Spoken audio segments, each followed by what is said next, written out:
வெற்றி படங்களை கொடுத்த இயக்குனர் திரு பேரரசு அவர்களை பேசுவதற்காக அன்போடு அழைக்கின்றேன்.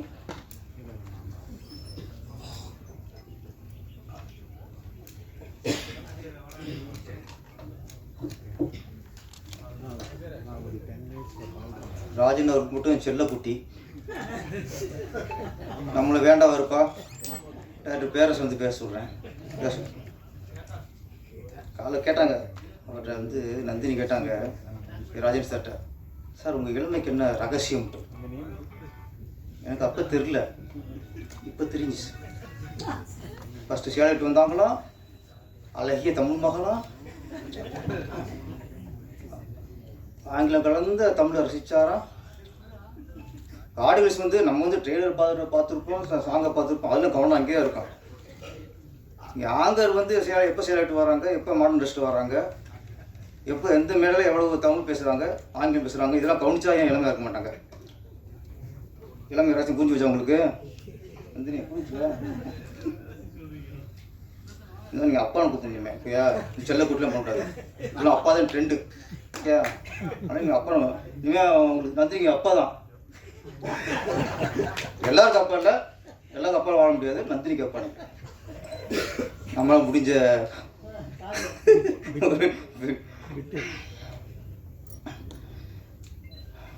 நல்லா இளையராஜா சாங்கை வந்து இசைஞானி இளையராஜா சாங் வந்து கேட்குற சந்தோஷமாக இருக்கும், அது அவங்க பாடுற சந்தோஷமாக இருக்கும். வீட்லேயும் சரி காரில் போகும்போது சரி அவர் பாட்டை பாடினாலே அவ்வளோ சந்தோஷம் இருக்கும். இப்போ அவர் பாட்டை பாடுறதுக்கு அவ்வளோ பயமாக இருக்குது. இப்போ பாவம் நிஜாம் வந்து கலங்கி போயிட்டார். அதில் நீங்கள் லைவில் போகுது அப்படின்ட்டு நீங்கள் பதறீங்க. காப்பி ரைட்ஸ் வந்து இன்றைக்கி இந்த அளவுக்கு பதட்டத்தை உண்டாக்கிருக்கு. அது கொஞ்சம் சில இடங்களில் கொஞ்சம் குறைச்சிக்கணும். இந்த மாதிரி மேடையில் பாடுறதுக்கெலாம், அதுவும் இளையராஜா சார் பாட்டை பாடுறதுக்கெலாம் பயப்படக்கூடாது. அது வந்து நமக்கு பாட்டப்போ நமக்கு ஆத்ம திருப்தி இருக்கும், சந்தோஷம் இருக்கும். எங்களுக்கு தான் பாட்டு போடுறீங்க, கேட்க மட்டுமா பாட்டு போடுறீங்க, நாங்கள் பாட வேணாமா? அதை நீங்கள் பாடணுன்ற நாங்கள் என்ன சொல்லுங்கள், இந்த பாட்டை யாருமே உள்ளே கேளுங்க, யாரும் என் பாட்டை திருப்பி பாடாத சொல்லுங்கள். இதை படத்தில் பயன்படுத்துறது, பெரிய ஸ்டார் ஹோட்டலில் இந்த பாட்டை போட்டு ஆடுவாங்க, அங்கெல்லாம் நீங்கள் வாங்கிக்கலாம். அங்கே யாரும் இங்கே வர இது வெளியில் என்ன சம்பாதிக்க போகிறார் அவர் நிஜாம்? அவர் திறமையை வெளிக்காட்டுறதுக்கு இளையராஜா அவர் பயன்படுறாங்க. அது பெரிய ஒரு பாக்கியம். அது இந்த பதட்டம் இருக்கக்கூடாது. ஆரம்ப காலத்தில் எல்லா மியூசியேட்டருமே கிராமிய பாடல்கள், கும்மி பாடல்கள் இதுலேருந்து எடுத்து அதை ஹிட் ஆகிட்டு அப்புறம் தான் பெருசாக வந்திருக்கும். அதில் இசைஞானி அவர்கள் இந்த மாதிரி எனக்கு உண்மையிலேயே கொஞ்சம் மனசு கஷ்டமாக போச்சு.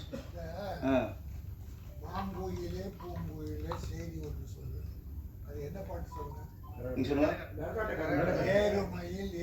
ஆமாம், ஏறுமையில் ஏறி விளையாடும் மயில் ஒன்று, மாங்குயிலே பூங்குயிலே. உங்க மேலே கேஸ் போடணும் நீங்கள். அதுக்கு முருகர் தான் போடணும். திருப்பரங்குன்றம் முருகர் வருவார். இல்லை சொல்கிறேன், நம்மளே பல இதில் எடுத்து தான் வந்திருக்கோம். சரி, அது கொஞ்சம் மனசு ஒரு வளர கலைஞர் இல்லை சார், எல்லாருக்கும் தான். அவங்களுக்கு அது ஒரு பயம். லைவில் போயிட்டுருக்கு, டப்புனு கட் ஆயிடுறாங்க. அந்த படத்தோட தயாரிப்பாளர் அனுரத்னா அவருக்கு வாழ்த்துக்கள். அவர் எங்கள் படத்தில் கதாநாயகன். ப்ரொடியூசராக லாபம் பெறணும், கதாநாயகனும் வெற்றி பெறணும், அது வாழ்த்துக்கள். இங்கே சந்தியா வந்திருக்காங்க. தமிழ்நாட்டுக்கு வந்து சந்தியா வந்து 3வது தலைமுறை நினைக்கிறேன். ஏற்கனவே ஜெயலலிதாவோட அம்மா அவங்களோட சந்தியா. அதுக்கப்புறம் காதல் படத்தில் பரத் கூட நடித்தாங்க, அவங்களும் சந்தியா. இப்போ ஒரு அடுத்த 3வது தலைமுறையாக சந்தியா வந்திருக்காங்க. சந்தியான வெற்றி தான் ஓகே. ஆமாம், சந்தியா பேரே ஒரு ராசியான பேர் தான். அப்புறம் லீச் இப்போலாம் நிறைய படத்தில் இங்கிலீஷ் ஸ்டேட்டாக வருது. ஆனால் ஒரு வகையில் ஒரு இந்த திரைப்படங்கள் தான் இப்போ நமக்குலாம் ஆங்கிலத்தை கற்றுக் கொடுக்குதுன்னு ஒரு தோணுது. இப்போ பீஸ்ட்னு படம் வந்துச்சு, உங்களுக்கு தெரியல, நம்ம கேட்போம் என்ன மீனிங்ட்டு. இப்போ சொன்னாங்க இது மிருகம் அப்படின்னாங்க. கோட்னு வந்துச்சு, இன்னும் தெரியல உங்களுக்கு என்ன ஆடு அப்படின்னாங்க. இப்போ லீச்னு நமக்கு தெரியல, நான் கேட்டேன் இது அட்டைப்பூச்சினாங்க. இன்றைக்கு வந்து தமிழர்களுக்கு வந்து படங்கள் தான் இங்கிலீஷை கற்றுக் கொடுத்துருக்குன்னு நினைக்கிறேன். மலையாள இயக்குனர் பாசில் அவர் இன்னுங்க யார் பெற்று மோனம் வந்துச்சுங்களா? ஆமாம், பாசில் அவர் தமிழில் படம் பண்ணும்போது பூவே பூச்சுடவா, அதனாலதான் தமிழ் பெயர் பூவிலி வாசலிலே, ஒரு ஒரு கவித்துவத்தோட ஒரு தமிழ் பெயர். காதலுக்கு மரியாதை, கண்ணுக்குள் நிலவு, அதான் ஒரு காலகட்டம். மலையாள இயக்குனர் வந்தால் கூட தமிழ் வைக்கும்போது அவ்வளோ அழகான தமிழ் பேர் வைப்பாங்க. இன்னைக்கு எல்லாமே ஆங்கிலமாக போயிடுச்சு. அடுத்து குட் பேட் அக்லின்னு வருது. அஜித் சார் ரொம்ப பெருமையாக நினச்சான். வீரம், விவேகம், விசுவாசம், விடாமுயற்சி, நல்லா தமிழ் பேர் வச்சுட்டு இருந்தார். திரும்ப அவரும் குட் பேட் அக்லின்னு வச்சிட்டாரு. திரும்ப தமிழ் பேர் எல்லாருமே பெரியவர்கள்லாம் கொஞ்சம் தமிழ் பேர் வச்சா தான் நல்லது. நம்ம இங்கே வந்து சும்மா மும்மொழி இருமொழிங்கிறோம், அது திரையுலகம் கடைப்பிடிக்கணும்ல. ஸ்கூலில் மட்டும்தானா மொழி, இங்கே தமிழ் திரையுலகம்னா தமிழ் படங்கள்னா அதுலேயும் தமிழ் கொஞ்சம் பார்த்துக்கணும்.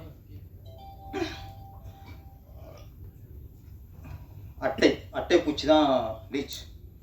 அட்டைப்பூச்சிக்கு நிறைய விளக்கத்தை சொல்லிட்டாரு ராஜன் சார். ஆமாம், மனிதர்களே நம்ம கூட இருக்கவங்களே நம்மளை உறிஞ்சிடுவாங்க. நீங்கள் எல்லாமே தான் அன்றைக்கி கூட இருக்கவங்க, நண்பர்கள், உறவுகள் எல்லாமே அட்டையாக தேவைச்சிட்டாங்க. நம்மகிட்ட ரத்தம் இருக்க வரைக்கும் அந்த அட்டைகளை நம்ம ஒட்டிகிட்டே இருக்கும். ரத்தம்லாம் போச்சுன்னா அது அடுத்த எங்கே ரத்தம் அதிகமாக இருக்கும் அங்கே நகர்ந்து போயிடும். இந்த படத்தில் ஒரு பாடல் இசை சூப்பர் சார். நம்ம மிஸ்டர் கிரண் ஜோஸ் 3 பாடலும் சூப்பர். அதில் அந்த முதல் படம்ன்றதில் கண்ணில் தெரியும் தோற்றம் நல்ல அருமையான படம். அதில் விசேஷம் என்னன்னா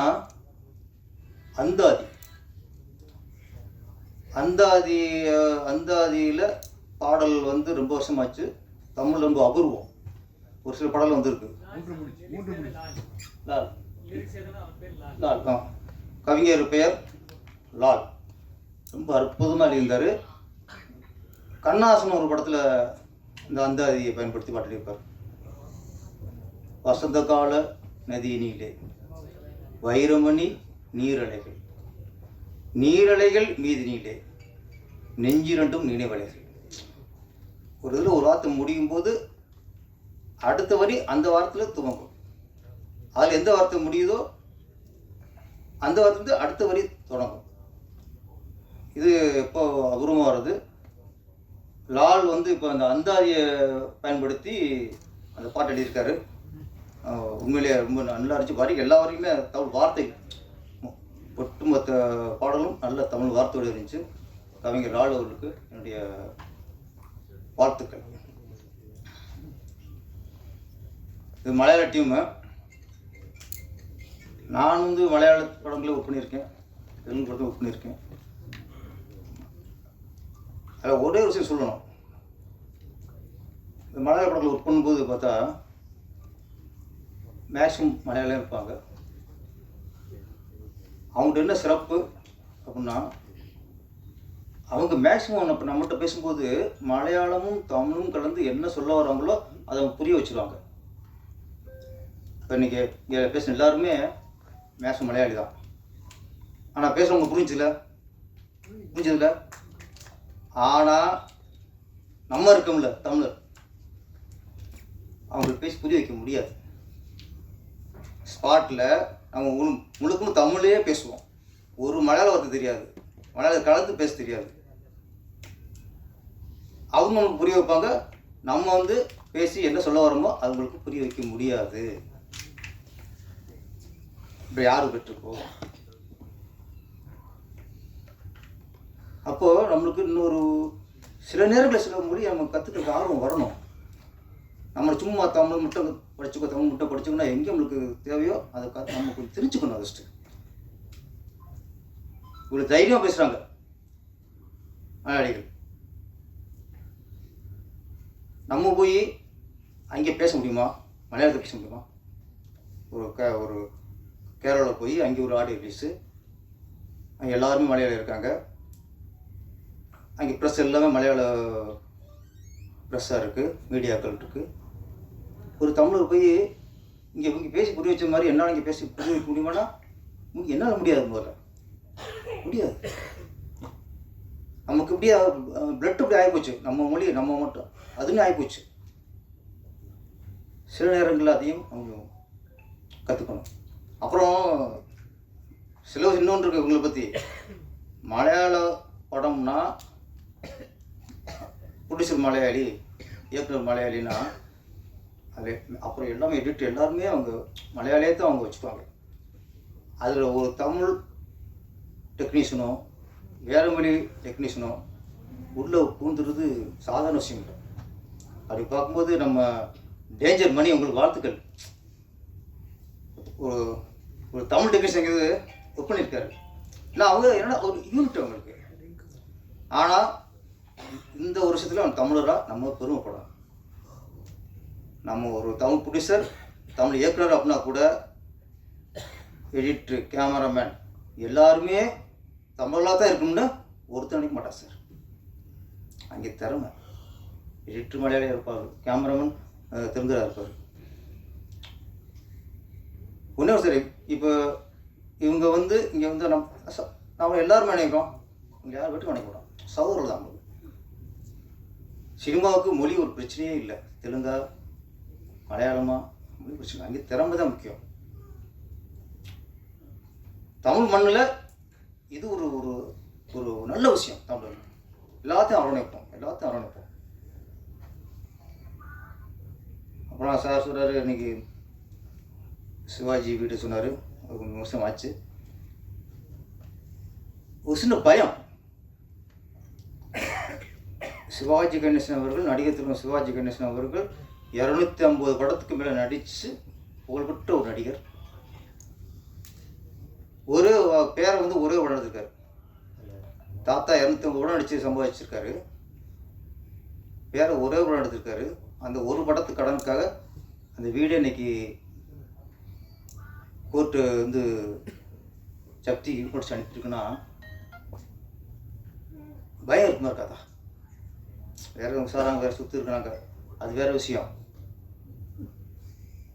250 படம் நடித்த ஒரு நடிகர் வீடு பேர ஒரு படம் எடுத்ததில் இன்றைக்கி ஜப்தி ஆகுது, கோர்ட்டு நோட்டீஸ் அனுப்புதுன்னா தமிழ் திரையுலகம் எங்கே இருக்குது? இப்போது எந்த நிலைமையில் இருக்குது? ஒரு படம் எடுத்தால் அவங்க ஒட்டுமொத்த சொத்தும் ஒரு ஆள் போயிடுமா? அதுவும் புகழ்பெற்ற ஒருத்தரோட சொத்து போயிடுமா? இது யார் யோசிக்கணும்? இது தமிழ் திரையுலகுக்கு கிடைச்ச பேரிடி. இது சிவாஜி கணேசன் அவர்களுக்கு அனுப்பின நோட்டீஸ் இல்லை, கோர்ட்டு தமிழ் திரையுலகுக்கே அனுப்புனா நினச்சிக்கணும். அவ்வளோ ஆபத்தில் இருக்குது இன்றைக்கி சினிமா. ஒரு படம் எடுத்தானா நியூஸை பார்த்தா படம் எடுக்க என்ன செய்யணும்? அப்போ இதுக்கு திரையுலகில் எனக்கு தேவை ஒற்றுமை. தமிழ் திரையை எப்படி காப்பாற்றணும் அப்படி ராஜேஷா மட்டும் மைக்கில் பேசிட்டே பத்தாது. தயாரிப்பாளர்கள் எல்லாரும் ஒன்றிணையணும், அவங்களும் ஒற்றுமை வரணும். பெப்சி அவங்களுக்கு இந்த அக்கறை வரணும். தயாரிப்பாளர் காப்பாற்றுங்க அக்கறை பெப்சிக்கு வரணும், உழைப்பாளர் சம்மேளனத்துக்கும் வரணும், ஒவ்வொரு டெக்னீஷியனுக்கு வரணும், நடிகர்களுக்கு வரணும். இது ஒரு அமீர் கானை பற்றி ஒரு நியூஸ் படித்தேன் நேற்று. அமீர் கானை பற்றி என்னன்னா, அவர் இது வரைக்கும் எந்த படத்துக்கும் சம்பளம் வாங்கணும் இல்லையா, அட்வான்ஸ் வாங்க மாட்டாராம். ஒரு கதை பிடிச்சி போச்சுன்னா காசு கொடுப்பாராம். காசு கொடுத்து படம் வெற்றி அடைந்தால் பெரிய கலெக்ஷன் ஆகிட்டா அதுலேருந்து சில சதவீதம் அதுக்கப்புறம் வாங்குவாரே தவிர ஒரு ப்ராஜெக்ட்டுக்கு ஃபஸ்ட்டே அட்வான்ஸ் இது வரைக்கும் வாங்கலையா? எப்படி நடிகருங்க, எப்படி விட்டு நடிகர்? அவர் சினிமா தொழில் நினைக்கல, சினிமாவை தெய்வம் நினச்சிருக்காரு, சினிமாவை நினைச்சிருக்காரு, சினிமாவை லவ் பண்ணியிருக்காரு, தயாரிப்பாளர் வாழணும்னு நினச்சிருக்காரு. அந்த இன்னொன்று அவர்கள் அதீத நம்பிக்கை. நம்ம ஒரு கதையை ஒன்று செலக்ட் பண்ணுறோம், அப்போ இந்த கதை வெற்றி அடையும், வெற்றி அடைச்சா கண்டிப்பாக பெரிய கலெக்ஷன் வரும், வந்தால் வாங்கிக்கலாம். அப்போ இந்த மாதிரி ஒரு நடிகர் வந்து வர லாபத்தில் எனக்கு கொடுங்க, அது வரைக்கும் இது வேணாம் சொன்னால் இங்கே எதுமா அப்போ இந்த படம் வெற்றி அடையணும், பெரிய கலெக்ஷன் வரணும்னு ஒரு நடிகர் நினைப்பாங்க. ஃபஸ்ட்டே மொத்த படத்தையும் வாங்கிவிட்டா அது படம் எப்படி போனாலும் நினைக்க வாய்ப்பு இருக்குது. நீங்கள் சில நடிகர்லாம் மொத்த படத்தையும் ஃபஸ்ட்டே கேட்டுறாங்க, அப்படி இருக்குல்ல ராஜ் சார்? சில நடிகர்லாம் சம்பளத்தை முதலே மொத்தமாக கேட்டுறாங்க, அதுவும் இருக்குது. டப்பிங் வாங்குறது இது கொஞ்சம் இன்றைக்கி சினிமா வந்து நான் நினச்சேன் சிவாஜி கணேசன் அவங்களோட வீடே இன்றைக்கி ஏலத்துக்கு போகிற அளவுக்கு வந்திருக்குன்னா நடிகர்களும் யோசிக்கும், இயக்குநர்களும் யோசிக்கும், தயாரிப்பாளரும் யோசிக்கும், ஒட்டுமொத்த இண்டஸ்ட்ரியும் யோசிக்கணும். இது பெரிய வந்து நீங்கள் சிவாஜி கணேசன் வீட்டில் ஒட்டணும் வந்து நோட்ஸ் பண்ணிக்கூடாது. ஃபஸ்ட்டு பெரிய ஆபத்தில் இருக்குங்கிறது பெரிய உதாரணம். சினிமாவில் வந்து எல்லாரும் ஒன்றிணைவோம். சினிமா எப்படி அது திருப்பி ஒரு பழைய மாதிரி எப்படி ஒரு மக்கள் விரும்பி தியேட்டருக்கு வர்றதுக்கு என்ன வழியோ அதை யோசிப்போம். அதுதான் சரியே தவிர ஆளாளுக்கு இன்னைக்கு சண்டை போட்டுக்கிட்டு அந்த பிரிஞ்சுக்கிட்டு இருந்தால் பெரிய ஆபத்தில் போய் முடியும். ஆனால் இந்த நேரத்தில் ஒரு ஆரோக்கியமான விஷயம், ஒரு சில படங்கள் பெரிய கலெக்ஷன். டிராகன் வந்து உண்மையிலேயே பெரிய கலெக்ஷன் ஆகிருக்கு. இந்த மாதிரி படங்கள் எப்பாவது வந்து பெரிய கலெக்ஷன் ஆகும்போது நம்ம தமிழ் இண்டஸ்ட்ரிக்கே ஒரு புத்துணர்ச்சி, ஒரு தெம்பு வருது. டிராகன் வெற்றி வந்து சமீபத்தில் தமிழ் திரையுலகில் கிடைச்ச ஒட்டுமொத்த ஒரு தயாரிப்பு மட்டும் லாபம் இல்லை. இப்போலாம் ஒரு படம் பெரிய ஹிட் ஆச்சுன்னா அது அந்த தயாரிப்பு மட்டும் லாபம் இல்லை, இண்டஸ்ட்ரிக்கே லாபம் தான். ஏன்னா ஒரு தைரியத்தை கொடுக்குதுல்ல, ரப்பர் பந்து ஓடிச்சு, அப்போ இண்டஸ்ட்ரிக்கு ஒரு மக்களுக்கு ஒரு நம்பிக்கை வருது, பிடிச்சிருக்கு, ஒரு தெம்பு வருது. சமீபத்தில் 4 படம் அது கொடுத்துருக்கு. இப்போ கொஞ்சம் சினிமா கொஞ்சம் ஆரோக்கியமாக தான் இருக்குது. படம் நல்லா இருந்தால், திரைக்கிறது நல்லா இருந்தால் படம் கண்டிப்பாக மக்களுக்கு தியேட்டருக்கு வராங்க.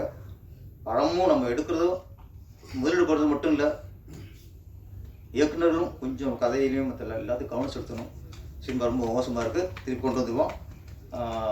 இந்த படம் லீச் அட்டைப்பூச்சி, ஆமாம், இந்த அட்டைப்பூச்சி வந்து அட்டைப்பூச்சி இல்லாமல் வெற்றி பட்டாப்பூச்சியாக பறக்கணும்.